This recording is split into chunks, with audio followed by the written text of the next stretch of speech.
Hi everyone, welcome to our next episode on OutRetail.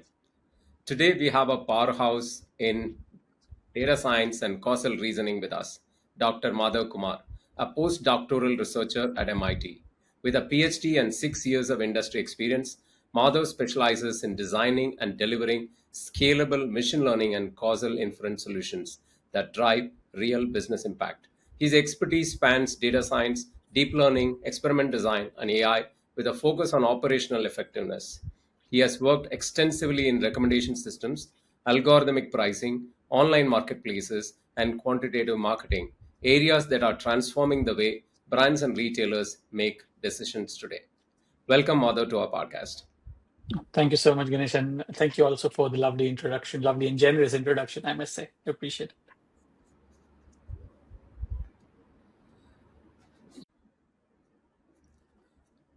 Hi, Madhav. Let me just start with the basics, right? Why causal reasoning matters in retail and brands. Let me share an example. Imagine a retailer sees that customers who buy cotton t shirts also buy organic shampoo. But does one cause the other, or is something else at play? In other words, why is causal reasoning critical for business decisions, especially in retail?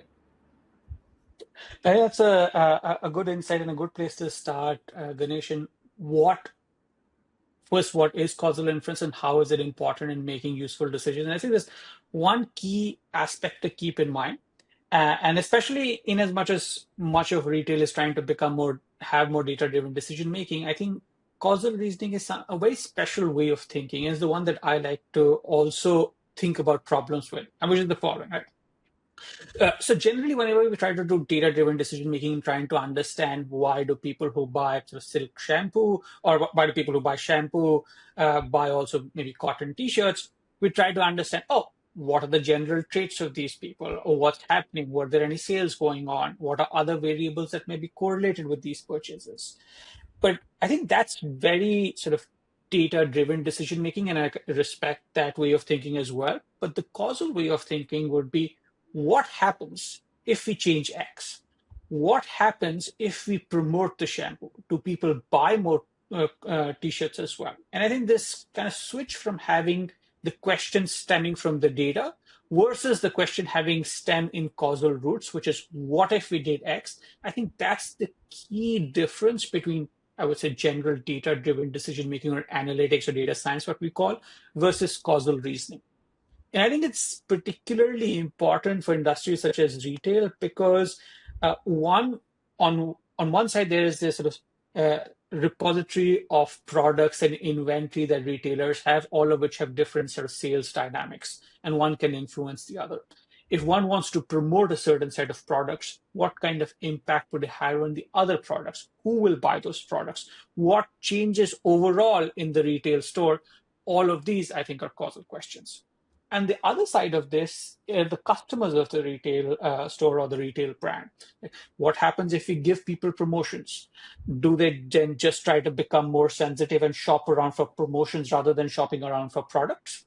On the other hand, what if we give promotions to increase sales right now? Or does it lead to the short-term spikes in sale, but over the long run, nothing matters because people only bought when sales were given, and over the long run, there's basically they've done consumption smoothing, bought everything they wanted to buy earlier to everything they wanted to buy over the year to now. All of these, Ganesh, are causal questions. And I think for especially for industries like retail, they're actually quite a fascinating area of trying to figure out how consumers make decisions and what sort of optimal product strategies for retailers would be like. And this is some of the work that I do, and I'm happy to kind of jump or go in deeper in any of these questions with you. Oh, no, absolutely. That's a great way to put it, Madhav. If I have to just rephrase simply, causal reasoning helps you ask questions like, what if we do this will happen? Yeah. In other words, you are able to influence an outcome using this question, not just knowing that these two are related. Right. Except that I think the only slight play of words is that causal inference helps you answer that question. And I think because asking that is it's one of the things that humans are very accustomed to doing, which is daydreaming. So I can always ask, what if I had taken this path? What if I had done that? So asking those questions tends to come natural to us as humans. Answering them in a scientifically rigorous way, I think that's what causal reasoning and that entire causal infrastructure gives us. This looks really like a gold mine for professionals, right? They have lots of questions for which they need answers for. Yeah, We'll definitely go deeper. sure. Madhav, my next question for you is, what's the biggest myth about correlation versus causation in business? I know this question is asked multiple times, and I would definitely like to have your take on this. For example, many retailers assume that increased marketing spend leads to higher sales. But could it be that high performing stores naturally get more marketing investment? Yeah, no, I think you're hitting the nail on the head here, Ganesh, because this correlation versus causation is one of those very well used phrases, but I also think very generally quite misunderstood about what um, the causal interpretation of certain marketing activities, promotional activities, or even certain decisions may look like. And I think the one that you mentioned is quite prevalent and pervasive. But generally, I would say more about marketing, about ad spending. Hey, we spent a bunch of $100,000 on this new ad campaign, and this increased sales by so much. Well, increased sales by so much as compared to what? As compared to if you hadn't run the campaign, or as compared to some other stores or other users who weren't given exposed to these kinds of ads, and trying to understand where the intervention is making an impact. I think it's very critical in this kind of causal reasoning framework. And I can just kind of maybe dig a bit deeper into it to give people some sort of broad insights on how you want to think about causal inference. And I think that will help answer the question that you're also asking. So generally, the way I think about causal inference is kind of in these three I framework. Now, pardon me if I tend to use these frameworks as like business school speak, but it also makes it easier to understand. And these three I's are basically first is intervention. The intervention part is trying to understand what happens if we change X. And the way you want to conceptualize this in your head is, say you have this magic button in your hand, you're the manager or a senior executive, and you can change anything in the retail store, absolutely anything. Think of this as fictional button. What would you change and how would you want to measure the impact of this change? Now, some of these things are absolutely ridiculous. You probably can't change it, or maybe cannot change it in the short run. But I think having that kind of framework allows you to understand what is it that you want to change. If you're going to do marketing spend for certain retail stores versus not certain retail stores, what that spend is going to look like, and which stores get to have that increased spend versus which don't. And having a very clear understanding of what the intervention is, I think is supremely important. So that's like the basic rung that you want to have. Very, very clear thought of what is it that you would want to change. And you can work this way backwards as well. You can say, hey, I want to increase sales, or I want to increase revenue, or I want to increase customer acquisition. What are the levers that I potentially have in my hand? So you can work backwards as well. But the question must come down to, these are the levers that I can pull, and what change do I expect to happen? So that's kind of the first I.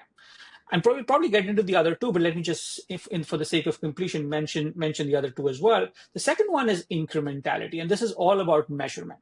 What you want to measure is, because of the change that you made, because of the intervention, how much incremental outcome do you get? Which is incremental sales, incremental revenue, incremental profit.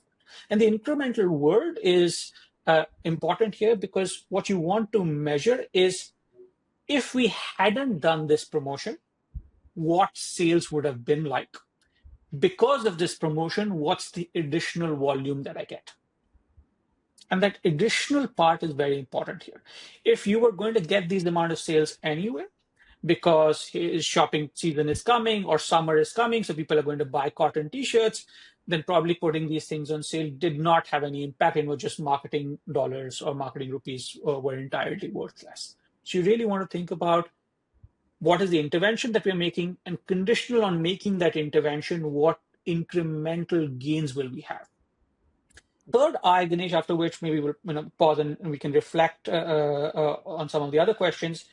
With the third one is particularly salient for retail, and this idea is in the terms of the I framework that I have. It's called interference, but colloquially speaking, it's basically spillovers.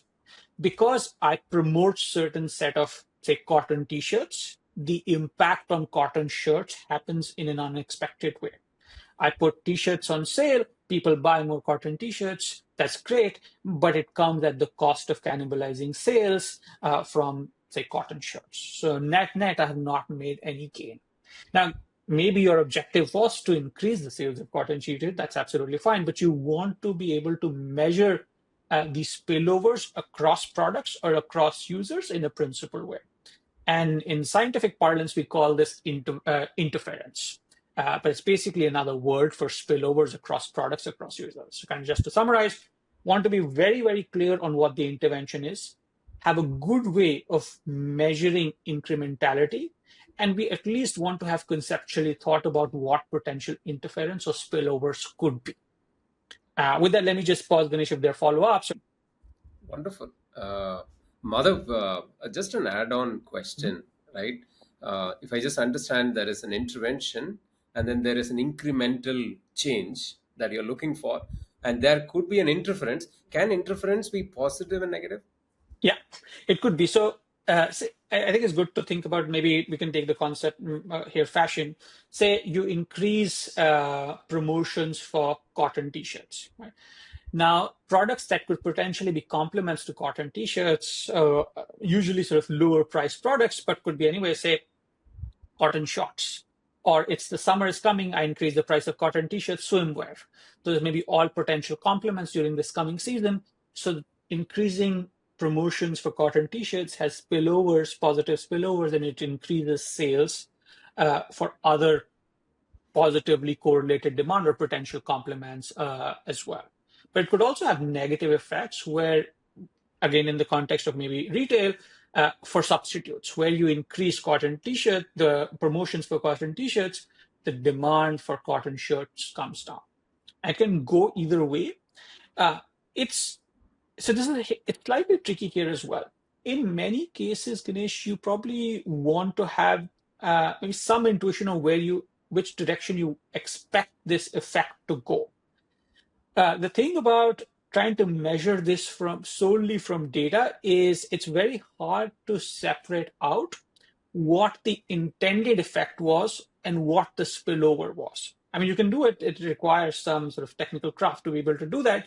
But having some intuition of, hey, if I'm going to change this, I expect these things to be positively correlated. So these things will go up together and it will come at the cost of this. And having that framework is really helpful. But the effect in generally can go kind of in either direction. And this is common, I think it's in retail, in experiments done or the causal reasoning when done in social networks, it's common there as well. So it's a problem that's prevalent across different types of marketplaces. No, absolutely. And this is so relevant in the context I'm just thinking about as we are going through a tariff war across international trade borders, and it's going to impact some variables on price, etc. For what could be the approach for brands and retailers to manage this and preserve their margins? And I'm sure we'll come to it very soon. Sure. Madhav, now we are moving into a very interesting space. How does causal inference help retailers get pricing and promotions right? For example, retailers often assume discounts drive more purchases. But do they actually increase net revenue or just shift the demand forward, making customers wait for sales? Yeah. I think this is a question that's very close to heart. I've done a lot of work on pricing, especially on algorithmic pricing, and it's a question that's very amenable to causal way of thinking. That's the one that we discussed before about marketing spend or marketing attribution, pricing and promotions. All these questions, I would highly suggest kind of whoever is listening to really put a causal lens on trying to answer these questions. And I think it's let's just build on the example that you have. Is retailers frequently do promotions, and I think it's just especially whether it's in fashion or more broadly, and it's kind of done in for many reasons. One of which is okay, we have maybe potentially outdated or stale inventory that we need to get rid of, so we'll promote.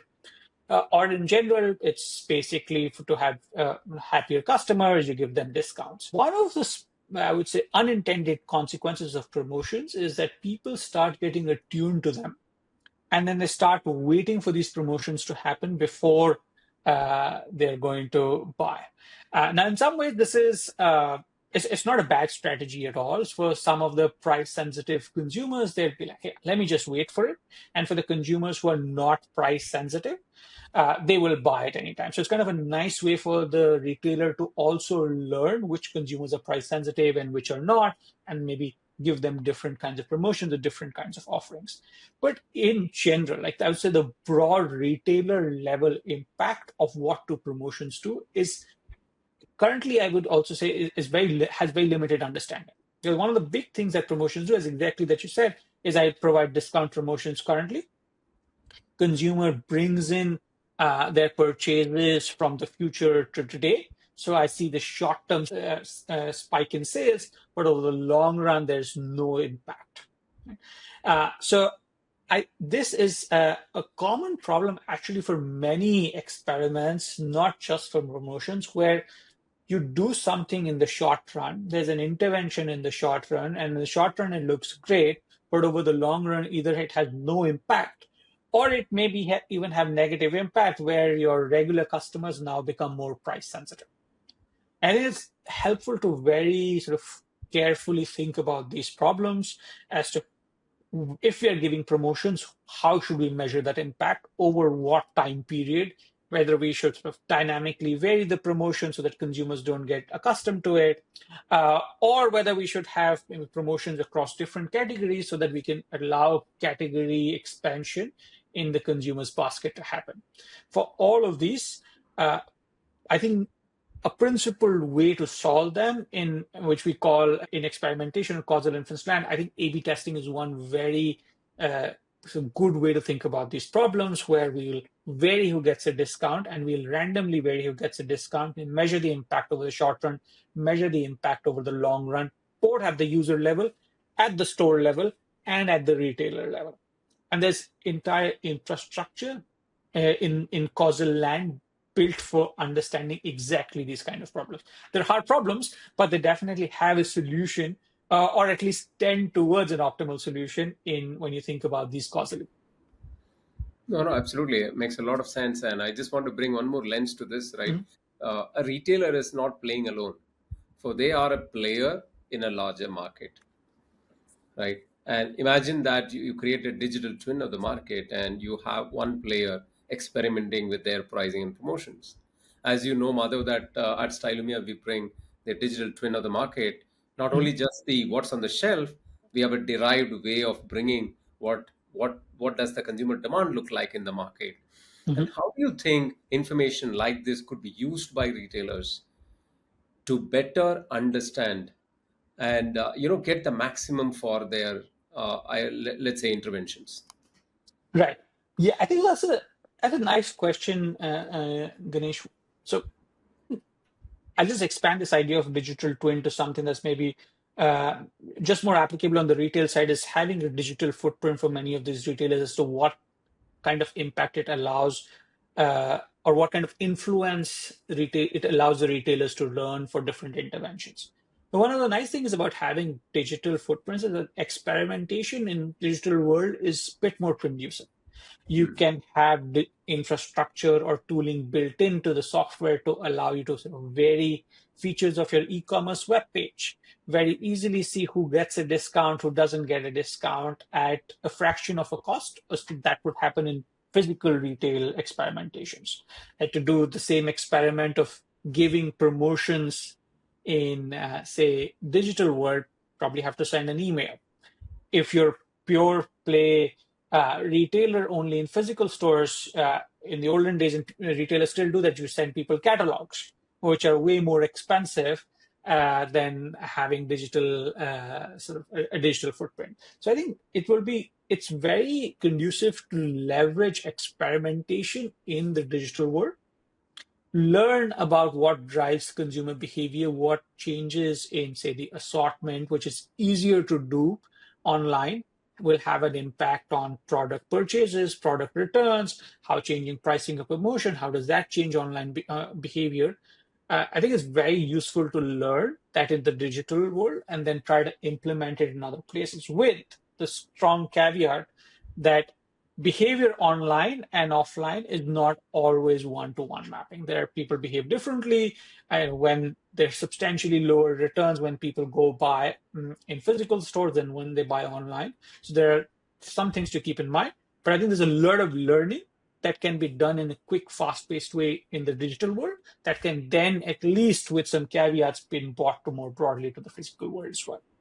Wonderful. And digital can be a great experimental playground and Mhm. for the omni-channel. Yeah. Yeah. Having that intelligence combined with your own data, how can that add value in this decision making? It's doing that for, so in the causal world, that's particularly interesting. It's, one of this is just monitoring competitive behavior to, for example, to learn, hey, the competitor changed. I have a sudden increase in my sales. I actually don't know what's happening. So much of this is, hey, because the competitor changed prices. So they suddenly people are flocking to my website. And I think those are interesting insights which we can build on. Everything in the world right now is getting influenced, right? Imagine that a particular product of a retailer is spiking in sales. And incidentally, this is also getting promoted through an influencer. How do they conclude that how much of this influencer marketing is impacting this spike in sales? Yeah, that's a fascinating as well as a notoriously hard question to answer, Ganesh. Just more broadly, the whole impact of influencer marketing is, I think, we don't understand that very well, but that's, I would say, broadly true for many of our marketing interventions, but particularly for influencer marketing. And there are many different reasons for it, right? So just as public facing, we don't really know that because many of these influencer contracts are also sort of one-to-one negotiated. So we don't know how much investment the brand made at for working with certain influencers and how much of an impact. So just this is sort of outward facing in the public or in the research domain. Now, for a particular retailer, uh, these questions are also kind of difficult to answer in many ways. So first, say a retailer they promote, work with an influencer to promote a certain product. The demand of that product kind of goes on, increases. But there are many different reasons why the demand may have simultaneously gone. So we were talking about sort of cotton t-shirts. Say a brand has a new line of cotton t-shirts coming up. Summer is also starting in India. In some places, summer is already here. So work with an influencer to promote uh, these new cotton t-shirts. Simultaneously, there's an increase in general demand for cotton t-shirts just because summer is coming up. Now, how much of that demand is because of working with influencers versus this natural trend that happens? Disentangling that, I think, requires a lot of thinking. And experimentation in this place is very challenging to do because many brands don't work with a ton of influencers, right? They work with few influencers, and that has sort of statistical issues on how confidently we can say whether it increased sales or not. But some of the ways that you can think about this is, say, we work maybe for a certain section of products, we'll request influencers to promote them, and we'll request them to promote them in a way that's we can carefully measure of what would have happened if they hadn't promoted them.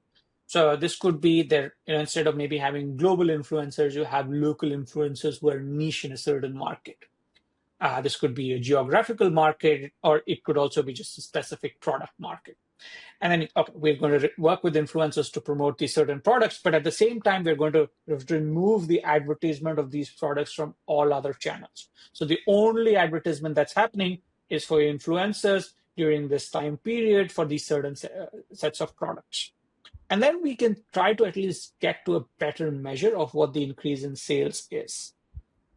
Keeping in mind the out of those three I's that we spoke about earlier, the two I's come into play, which is incrementality.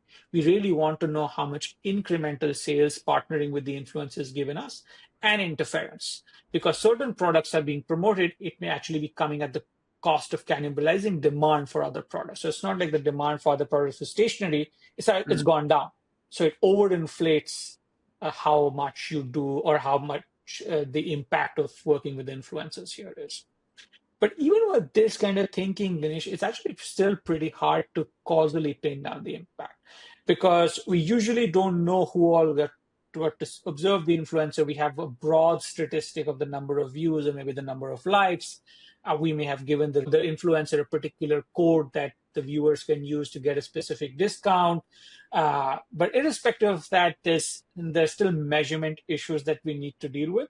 I think it's a fun and a challenging problem to solve, but it does require you to have a very strict causal lens and a high level of sort of scientific self-awareness to say, yeah, this is as best as we can do given these conditions, but it's still better than just kind of being completely hand wavy.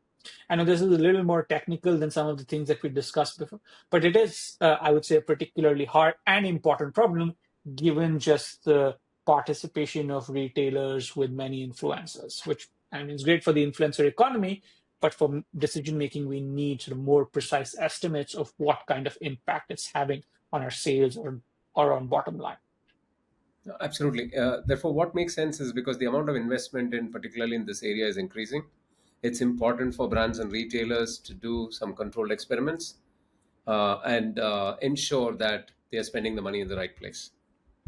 Right. So I think that would be ideal, Ganesh. And again, this is maybe just our way of building a common repository of knowledge. I think experimentation here is going to be particularly hard, right? Got it. And maybe just zooming out a little bit, this problem by itself is not new. Brands have worked with celebrity endorsers for decades. We don't know what kind of an impact that has had on sort of sales or bottom line. Some of this is just done not as sort of performance marketing, but just as brand awareness. Just being associated with the influencer gives us more brand awareness and has some long-term impact. So I think experimentation is particularly hard in this space, especially at the retail level, because you tend to work with a small set of influencers. Whom you work with is a very carefully crafted set. I will interview 10 or hundreds of influencers, select 5 of them. So experimentation is hard, at least at the influencer level. But maybe thinking about this from the product perspective on which products we will promote over a certain time period, it allows us to go better or do better than what we were doing otherwise. But having precise causal estimates, I do think is still a hard problem here. Absolutely. And there are some problems which are hard, and I think we'll keep working at it, and people like you will find some solutions. Well, you're very generous with praise, but yeah, I'm as enthusiastic as you are in this space. I think it'll be as maybe we develop better methods or better way of doing these experiments. Maybe in the future we can have, there's the digital twin idea.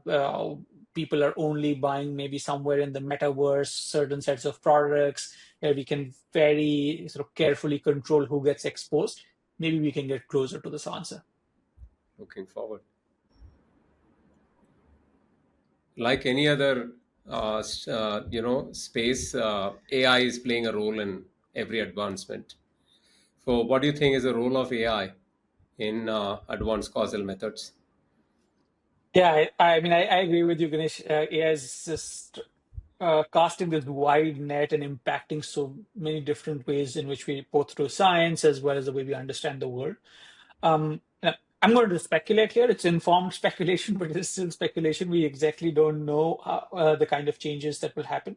But here's sort of my take on it, right? And first, just noting this AI, this sort of broad umbrella term, which encompasses a bunch of methods, which maybe a couple of years ago had very specific names, but have now gotten cast under this wide AI umbrella method. So just kind of keeping that in mind. A couple of places where I do think maybe it's conducive or the benefits of AI will help. First is on the methodological side, and again, there are specific names for these methods, but for the general purpose, we'll just call them AI. We're trying to just come up with ways of doing experiments better, and even on condition of having done experiments better, making our answers more precise. And this is an active area of research. It's technically quite heavy, But I do think sort of as we develop better methods, these are just maybe in some ways statistical methods, but they're done with a level of craft that's more amenable to machine learning and working with large scale data.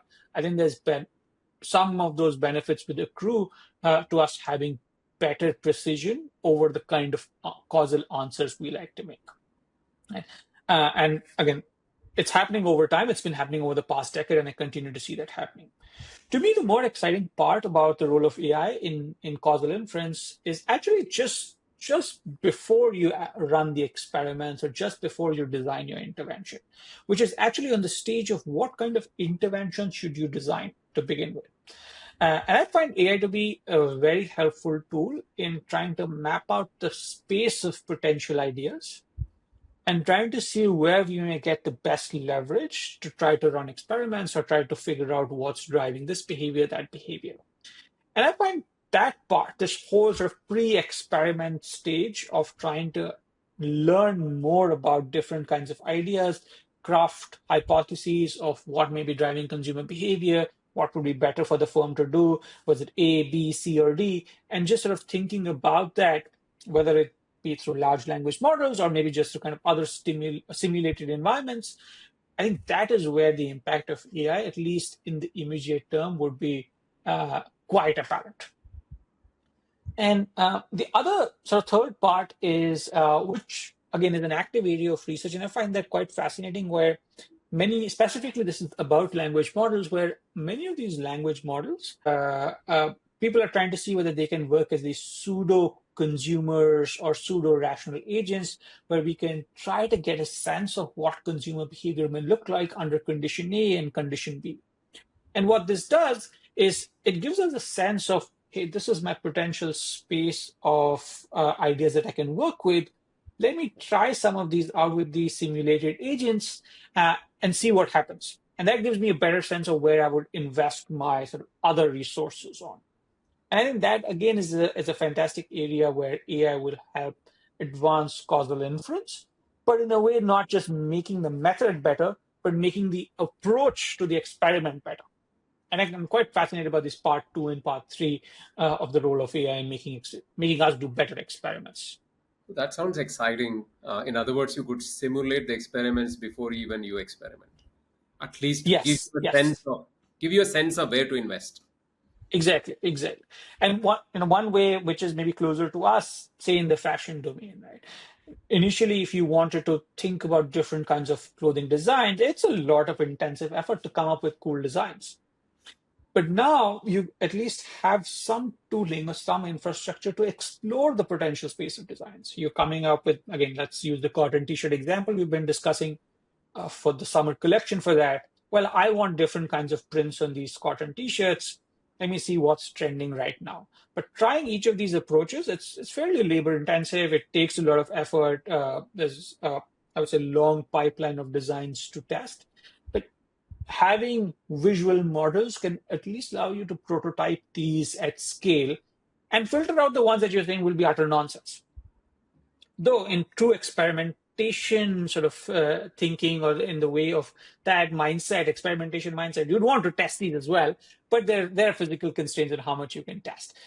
So just kind of having an informed eye on, hey, I know these designs wouldn't make sense, but these other ones, which I would have maybe never considered by myself, yeah, is giving me hint that there may be some traction there. It could be some crazy designs for cotton t-shirts, or it could just be having a different pop of color to your standard white or black t-shirts, and maybe then that's something that will work this summer given what's been trending in the world. And that's where I find the role of AI to be quite exciting. Interesting, and I'm sure lots of consumer trends are changing so fast. People are constantly bringing new products and constantly experimenting, Yeah. and this can give them a playground to test. While we have been talking about a lot of fashion products during the conversation, I'm sure everything that we are talking is relevant for any product in retail. Yes, I would say they broadly apply to most products in retail.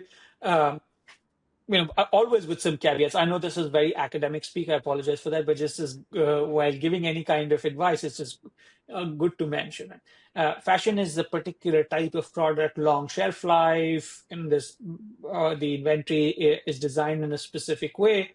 So when you're doing experiments with other kind of retail products, for example, maybe you may be doing household products, or you may be actually doing with groceries, you want to keep that factor or that key distinction between what those products are when you're trying to sort of learn the impacts. Yeah, with that caveat, I do think it applies to basically a large portion of retail. Yeah. What do you think is the future of causal inference? Where is it heading? Yeah.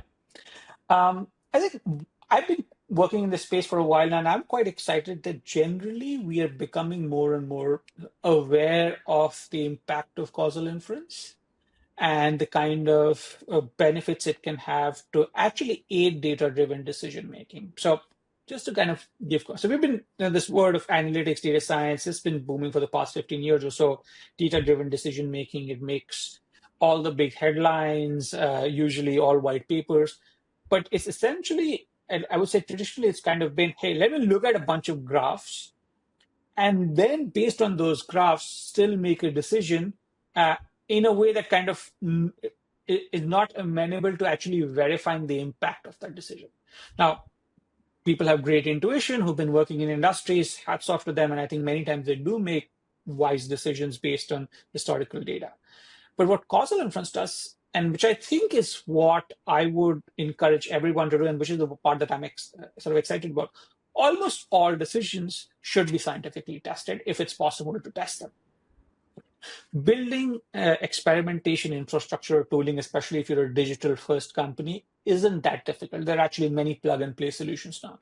So from changing the color of the button on your add to cart page to basically things like inventory optimization or changing the assortment and the downstream impact of that, I think all of these decisions should be tested experimentally and have like rigorous causal foundation in those decisions. So I think this is where generally I would say a lot of firms are heading, and we tend to talk to many online marketplaces, digital first marketplaces. There's an increasing trend in that. One of our biggest conferences that happen, that's organized by a group, is called the Conference on Digital Experimentation, and which is a very nice conference because we see very active participation from industry. And over the past sort of decade, when I've been part of this conference, I've seen more and more companies try to bring in causal thinking in the way that they do day-to-day business. And I think that's where I would think causal inference is heading, and I'm quite excited about that. Wonderful, and I'm sure post this, a lot of people in the audience are going to look at how can they augment if they're already doing the causal inference actions that they can take for predictable future. And every time I interact with you, Madhav, you keep referring some material to read, particularly on this topic. And for the audience, can you just refer any book or books that you have in mind for somebody who's a starter in this area? What could be a good book? Yeah, for sure. No, absolutely. I think if you're completely non-technical, this is you want this to be your first introduction to causal inference. A book that Ganesh has read as well, and I absolutely love it, is Professor Judea calls The Book of Why. I think it's a fantastic introduction on how to think causally, and he lays it in a way that I think is, I would say, amenable to a larger audience. So I've enjoyed that and learned a lot from that book. The second one, which if you're say from industry and you're thinking about implementing this rigorously in your either platform or the firm, slightly technical, but I still think a commonly very well-read book is Trustworthy Online Experiments. One of the authors is Ron Kohavi, who I follow on LinkedIn and learn a lot just from his posts as well. An amazing scholar. He's been part of so the experimentation community for a while, has a lot of wisdom to give. I would recommend that book for someone who's trying to think about this a bit more deeply and trying to implement experiments in either your firm or just sort of generally you're trying to prepare for a degree in this area. Trustworthy Online Experiments is the highly recommended book. Wonderful. Thank you so much, Madhav, for The your pleasure is all mine. and I'm sure we can keep talking about this for a whole day. Thank you for having crisp responses of for getting us a grip on this subject. And I'm sure I've learned a lot as I was going through the session, and I'm sure that the audience will have lots of thoughts to take it forward. Thank you so I much. appreciate it. Thank you so much. Pleasure working with you. Same here. Thank you so much, Ganesh. See you all in our next episode very soon.